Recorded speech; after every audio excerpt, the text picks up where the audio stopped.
नारियल लगने से पंडित प्रदीप मिश्रा के ब्रेन में हुई सूजन। नीमच में कहा कि होली पर किसी ने गुलाल की जगह नारियल फेंका, कथा निरस्त की गई। कथावाचक पंडित प्रदीप मिश्रा के सिर पर नारियल लगने के कारण ब्रेन में सूजन आ गई है।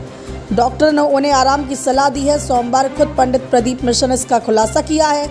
उन्होंने कहा कि 29 मार्च को अष्टमहादेव होली खेली गई थी। इस दौरान गुलाल की जगह कोई नारियल फेंका गया, जिसके कारण ब्रेन में थोड़ी दिक्कत आ गई है। अंदर की तरफ चोट लगने के कारण ब्रेन में सूजन हो गई है। डॉक्टरों ने कहा है कि दिमाग पर ज़्यादा जोर नहीं देना है। जब तक डॉक्टर परमिशन नहीं देते कथा नहीं कर सकते। पंडित प्रदीप मिश्रा सोमवार को नीमच में जहाँ शिव महापुराण कथा करने पहुंचे थे, जहां उन्होंने अपने खराब स्वास्थ्य का हवाला देकर कथा निरस्त कर दी है।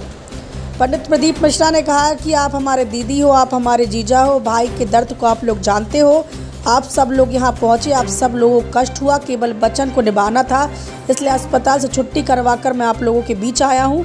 उन्होंने कहा कि अगले साल विठलेश सेवा समिति कथा करने के लिए मनासा आएगी। उन्होंने कहा कि हमको थोड़ा बहुत भी अच्छा लगता है तभी आगे कथाएँ करेंगे, नहीं तो जो आगे कथाएँ भी होनी है वह भी कैंसिल हो जाएंगी।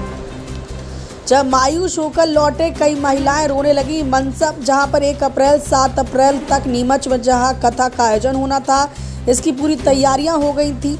31 मार्च को रविवार को शहर में कलश यात्रा भी निकाली गई थी। कथा सुनने पहले ही दिन करीब 50,000 लोग कथा पंडाल में पहुंचे थे, लेकिन पंडित प्रदीप मिश्रा की कथा निरस्त करने की घोषणा के बाद वे मायूस होकर लौटे। कुछ महिलाओं की आंखों में आंसू भी आ गए, वे रोने लगी। बड़ी संख्या में कथा सुनने आए लोगों के चलते सड़कों पर जाम के हालात ही बन गए। पुलिस ट्रैफिक व्यवस्था बनाने के लिए सड़कों पर जहां पर मेहनत करती हुई नजर आई। शुरुआत से ही कथा के आयोजन को लेकर असमंजस की स्थिति रही।